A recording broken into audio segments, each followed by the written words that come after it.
Alright, so I was fortunate enough to be able to check out Call of Duty Black Ops 2. I've actually seen the game a couple times. They showed it to me about 2 months ago for initial kind of look at the game, and then about a week and a half ago they really brought us in and showed us kind of the whole shebang.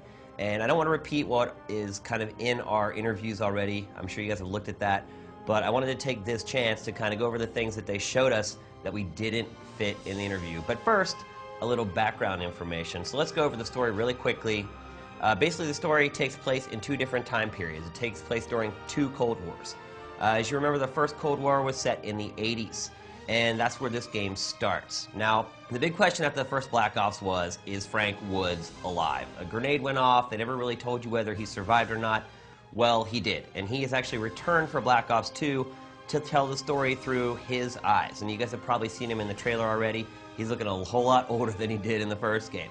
But he actually serves as the bridge between the two time periods in this game, along with the new villain. So, first thing they told us was the majority of the game is set in 2025 during the Cold War II. And what happens to create the second Cold War are these things called rare earth minerals. Now, I didn't know anything about rare earth minerals, but they started showing us some clips from CNN and other news services. It actually is a legitimate story in the news right now.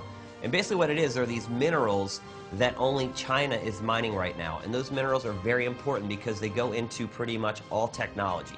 Cell phones, laptops, tablets, etc. But most importantly, it also goes into military technology like drones and robots and things like that.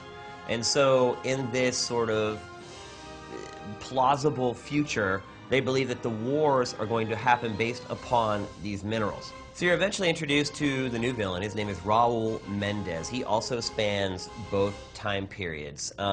He was actually created by the guy who created Heath Ledger's Joker from Batman. So I think he has a pretty good pedigree there as far as creating a believable villain that you actually care about a little bit.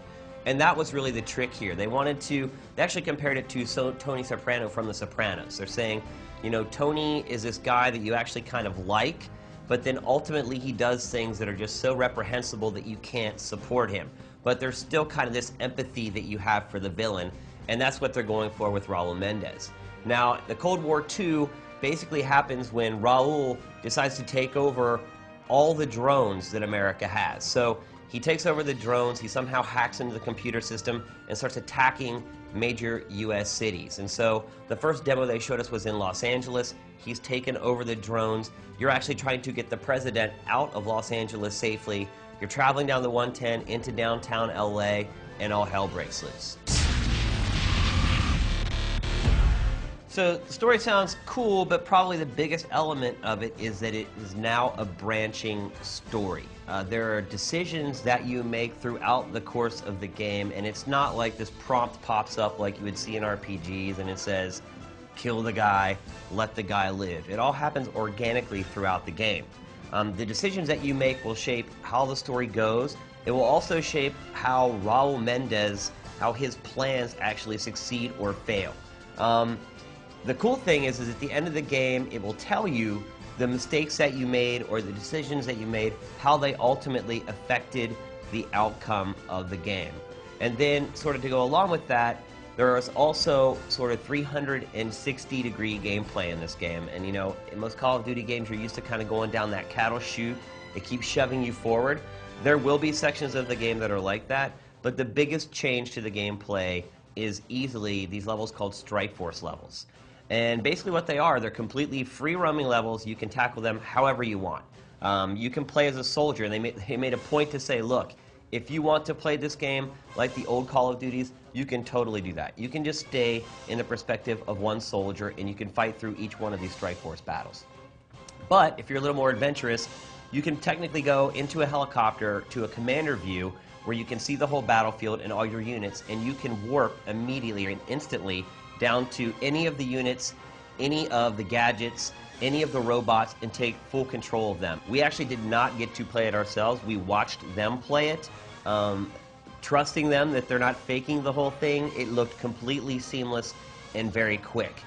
Really cool to kind of have that bird's eye view of the battlefield, see where some of you guys are getting beat up over here maybe, jump down into a drone, fly around to where they're getting lit up, light up a couple enemies, swap down maybe to one of the infantry guys, scope things out. It's completely freeform in how you tackle it, and definitely something I've never seen in a Call of Duty game before. What happens to get the missions is you're kind of presented with 3 options. They'll say, okay, these 3 territories are all under duress. Which one do you want to go and try to defend? So you have a choice in which ones you want to tackle. Now, keep in mind that while you're tackling one of them, those other 2 are sort of still being fought over. So as you go through these strike force missions, basically how it all works out is based upon your skill. If your teammates die in this game, they die. They're gone.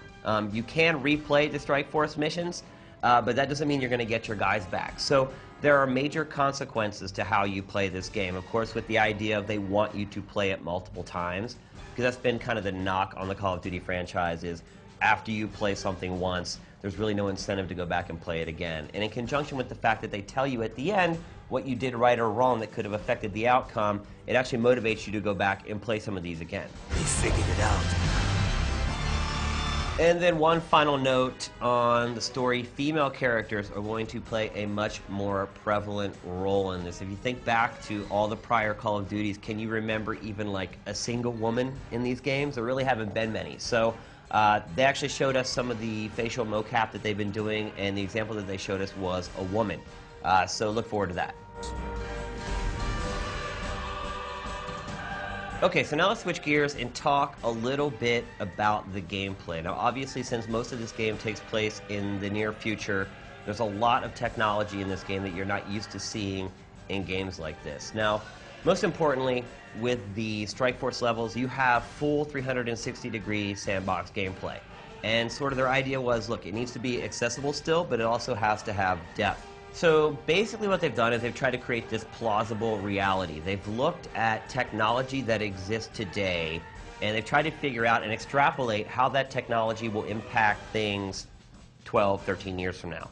If you think back to the internet and how slow it was just 12 years ago and how quickly it is now, you can see how fast this technology can sort of advance. So one of the things they showed us was a scope that reminded me a lot of the Far Sight from Perfect Dark.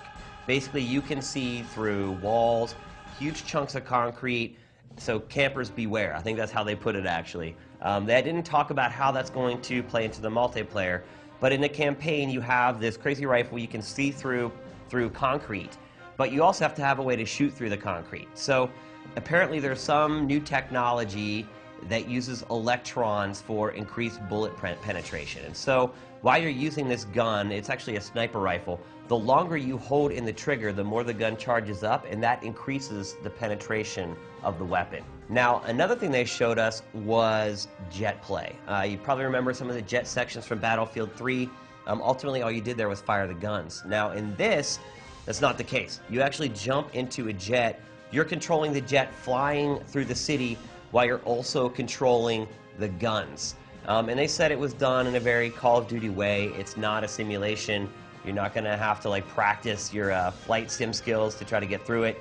But at the same time, it was pretty cool to see that you have the freedom of controlling the jet while firing as well, of course with the aid of multi-lock weapons. But probably the biggest gameplay element that everyone is freaking out over from the first trailer are the horses. They actually showed us some mocap footage of a horse in the mocap studio. The poor thing had the ping pong balls all over it. They were trying to get it to jump over objects, but they actually said that mocapping a horse is one of the most difficult things they've ever had to do, and animating them by hand would be almost impossible to make it look realistic.